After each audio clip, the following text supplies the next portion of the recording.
Hello, mamas. Hi, mamas. We're back with a small video on how to make your toddlers listen to what you have to say.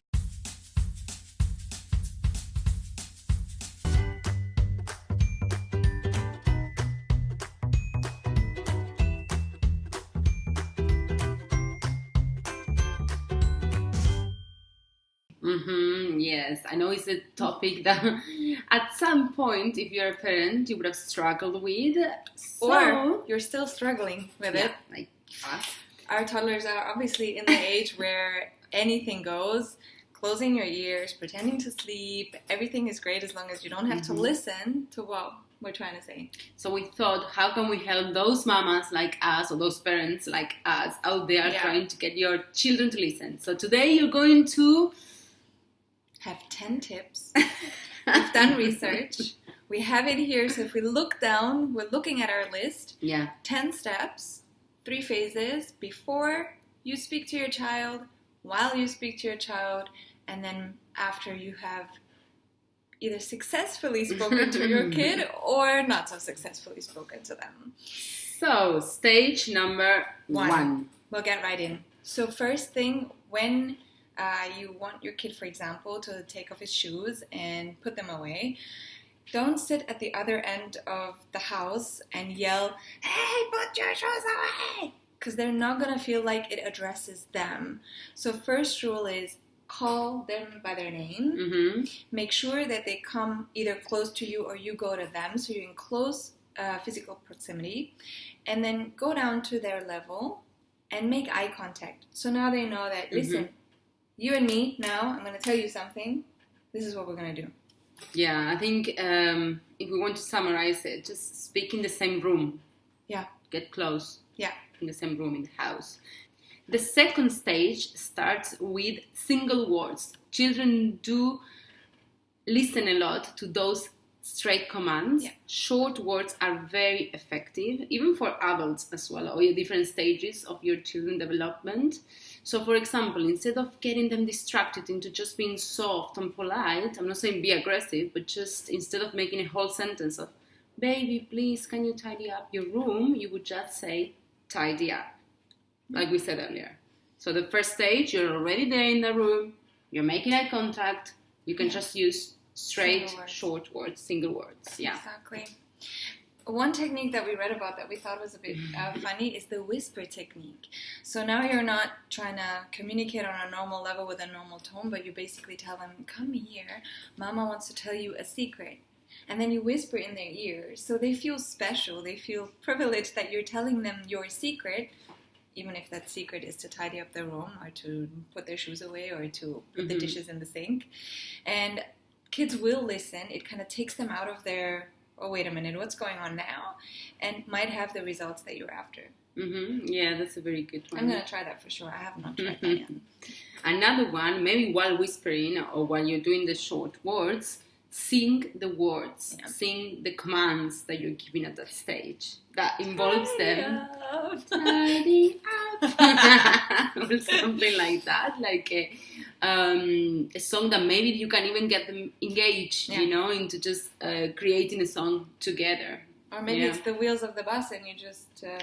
you change that's a good one, I think the main thing with both of those techniques is to get them out of the frame of mind that they're usually in when you address them and when you want something from them. And then they're surprised and it becomes more of a game and an activity. Obviously, those kind of things, they work when it's not urgent, right? I mean, if they're running out onto the street or onto the sidewalk and you need to stop them, none of these things apply. But this is like techniques for the house when you're in a safe everyday setting. things, that we all face, no? I think one thing that I found really interesting when we talked about the different techniques earlier, Romi recommended this, is to set your expectations. So basically it's about changing the dynamic of your words and how you formulate things. So rather than saying, "Stop screaming," or "Stop being loud," or "Stop jumping off the couch," you frame it in a positive way. So you said, "You know what, I'd really appreciate it if you'd be a little bit quiet now," or "I'd really appreciate it if we could do a quiet game," or sit down rather than standing up and jumping down, because it's evening time, because the neighbors will hear, and it's evening time. It's good to be a bit quiet, give everyone their moment. So just formulating it in a positive way rather than There you using go. negative words like stop or don't or come down or don't jump or which is our favorite usual words. Yes. Don't jump on the couch. Stop jumping on the couch. Stop jumping. Exactly. I think something very important that you said as well just now, it's tell them the reason why. Yeah. Sometimes when they understand the reason why you are addressing behavior, children are most likely to understand it, and then it makes sense to them that there is a reason why I shouldn't do that, no? Yeah. Something interesting that we heard in the book, The Whole Child's Brain, recommended by Joanne Jewell, that we saw in a conference. Yeah, the Parent and Child Wellbeing Conference. She was one of the speakers there. She recommended to read or listen to this book, and we did. And some of the things that it mentions there, right at the beginning, is to use both parts of the brain. So you would use the logical and then the other part of the brain. So instead of just going straight for what the child should do in order to behave properly, just connect first. Make that enjoyment happen within the two of you, which it could be through the singing, it could be through maybe other activities, completely different to the behavior you're trying to address.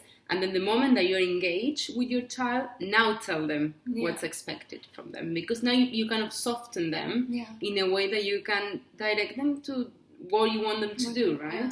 Which is hopefully the right thing to do. Yeah. I think it's really about being less confrontational. Yeah. So you're getting on the same page, I get the feeling, and then you're saying, okay, together we're now going to do this and that, rather than saying, I'm the parent, I'm telling you now to clean up, tidy up, or whatever it is. Yeah, absolutely. Exactly. And then one that I think is really, really important and that is really a good one for us parents is to give your kid a choice. Because we all appreciate having choices, and a lot of times kids feel frustrated because choices are being made for them. True. And they don't really have the opportunity to take a lot of choices on their own. So one example that we came across is, imagine you are with your two kids in the theme park and it's really sunny and they're supposed to wear a hat. And your older one puts the hat on, but your younger one doesn't. So the usual parent kind of reaction is, put your hat on now. If you don't put your hat on, you're not going to be able to go on any more rides. And then the little one has a meltdown, starts crying, and nobody has fun. So how to go about that differently is to say, okay, you have the choice here, baby. Either you put the hat on now, and we all go and enjoy Peter Pan's flight ride or whatever, or you sit the next ride out, and then you can put it on after that. And so if your child is smart and puts the hat on, everybody has a good time. And if the child still wants to resist, he will sit out the next activity, feel unhappy about that, and then be like, okay, well, now I have the choice again. You pull the hat out and you say, how did that feel? I wish you could have been on the ride with us. Do you want to put on your hat now? And then most of the time kids will be at the point where they really want to participate and they really want to be part of it. And I mean, we're not saying leave your child alone at the theme park, but like, you know, what I mean? So your other half or whoever's there will take care of the child and be there with them through the moments of frustration also. I think that's also really important. And the other thing that Romi was like that earlier, the good thing is you can always give them two choices that are both the same outcome that you want. So it's always... Yeah. Carrots or cucumbers? You've got the choice, baby. Yeah, you can always manipulate that. At the end of the day, you want the best for them. Yeah? Exactly. We're passing on to the third stage now. So now, just to summarize, we call them in. We're in the same room, eye contact. We were quite smart in the way that we pass that message. We use some of the strategies, which could be some of them combined. Now we're passing on to the third stage, right? So the third stage is going to remain with the child. So what we suggested to do is to praise good behavior. They associate next time that they do something right with, mommy or daddy thinks this is good, so probably I'm going towards the right direction, right? Yeah. So we are very much into just addressing the good behavior and not just being quite general when you do that, being quite specific. Okay, I like what you did because you did this way, in this specific way. You showed you cared about someone else.